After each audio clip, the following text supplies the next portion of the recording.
The first knock came a little after 1 in the morning. At the time, I assumed it was someone who had the wrong room. That happens in hotels more often than you think. People come back late, get the floor wrong, knock on the wrong door, apologize, and move on. But looking back now, that was the moment I should have slid the deadbolt over and never gone anywhere near the door. I travel for work a few times a year, usually short trips for inspections or training. 2 years ago, I had to spend 3 nights in a small town about 4 hours from where I live. The company booked a hotel just off the interstate. It was one of those basic chain places. Nothing sketchy about it. Clean lobby, quiet parking lot, families checking in when I arrived. My room was on the 2nd floor at the end of a long hallway. I checked in around 9:30 that night, grabbed some food from a drive-thru nearby, and went back to the room. I watched TV for a while, answered a few emails, and eventually shut everything off around midnight.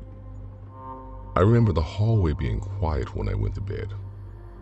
No voices, no door slamming, just the faint hum you always hear in hotels from the air systems and vending machines. I had been asleep for maybe an hour when I heard the knock. 3 quick taps. Soft, almost polite. I opened my eyes but didn't move at first. My brain was still half asleep, trying to figure out if the sound had been real. Then it happened again. 3 taps. Same rhythm. I sat up and checked the clock. 1:12 a.m. The first thing that crossed my mind was that someone had the wrong room number. Still, something about the timing felt off. I got out of bed and walked quietly to the door. When I looked at the people, the hallway was empty. Completely still. I stood there a few seconds, expecting someone to appear from one of the nearby rooms. Nothing. Eventually, I cracked the door open slightly and looked down both ends of the hallway. Still, no one. That's when I convinced myself someone must have knocked and walked away quickly. So, I shut the door and went back to bed. About 10 minutes later, the knocking came again. Same pattern. This time I got up immediately. The uneasy feeling hit faster now.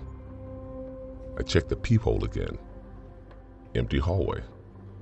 I stayed there longer this time, maybe 30 seconds. That's when I heard footsteps. Slow ones. Coming from the direction of the stairwell at the end of the hall. They stopped directly outside my door. Then, the knocking happened again. But this time, I was already standing there, which meant whoever knocked knew I was inside. I leaned toward the peephole. For a second, all I saw was the hallway carpet. Then, suddenly, a face moved into view. So close it distorted through the peephole lens. A man, late 30s maybe, unshaven. His eyes were wide and unfocused. He stared into the door like he knew someone was looking back. I stepped away from the door for a second because it caught me off guard. Then he spoke. "Hey, you got a phone charger?" His voice sounded calm. Too calm. I didn't answer right away.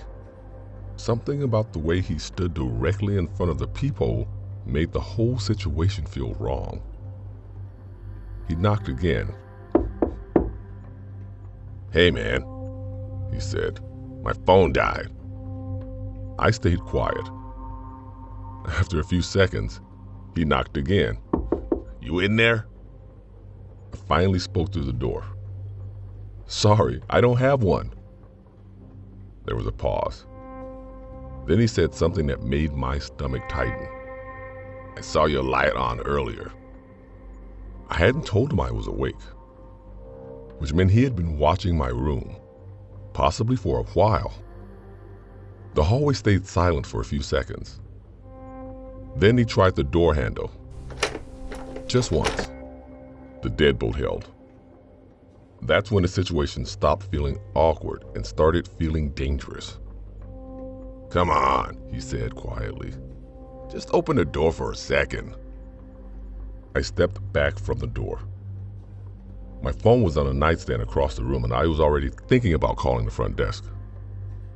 Before I could move, though, the knocking started again.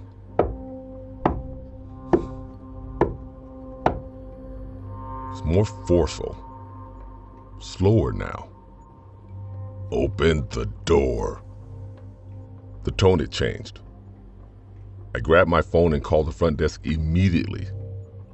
The employee who answered sounded half asleep, but once I explained that someone was trying the door handle, they said security would come up right away. While I was still on the phone, the knocking suddenly stopped. Just silence. I crept back to the door and checked the peephole again. The hallway was empty, exactly like the first time. A few minutes later, the security guard knocked and asked if everything was okay. I opened the door then.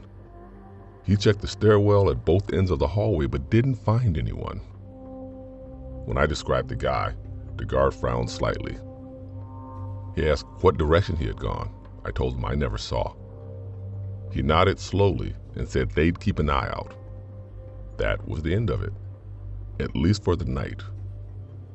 Or so I thought. I woke up the next morning around 7:30 and turned on the TV while getting ready for work. The local news was playing. I wasn't really paying attention until I heard the name of the hotel. That got my attention immediately. I looked up at the screen. The reporter was standing outside the building. Police cars were everywhere, yellow tape around part of the parking lot. Then the words came across the bottom of the screen. 2 bodies discovered at hotel early this morning. My stomach dropped. According to the report, a couple staying on the first floor had been found dead in their room sometime around 2 a.m. The news anchor said hotel security had discovered the scene after a disturbance was reported earlier that night. Police believe the suspect had been moving through the building looking for unlocked rooms.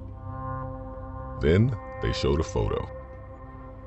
A surveillance still from one of the hallway cameras. The same man who had been standing outside my door. Same cap, same face. The reporter explained that he had been seen knocking on multiple doors throughout the hotel before the incident happened, testing rooms, looking for someone who would open the door. I remember just sitting on the edge of the bed, staring at the TV, trying to process the timing. The knock on my door had happened around 1:12 a.m. The news said the murders were believed to have happened shortly after 1:30 a.m., which meant when he was knocking on my door, he was already wandering the halls, looking for someone to let him in. And when I didn't open it, he moved on. The thought that kept replaying in my mind wasn't the knocking. It was the moment his face suddenly filled the peephole. The way he stared directly into it, like he knew someone was there, like he was waiting for the door to open. If I had unlocked that deadbolt, even for a second, I honestly don't think I would be sitting there watching the news the next morning.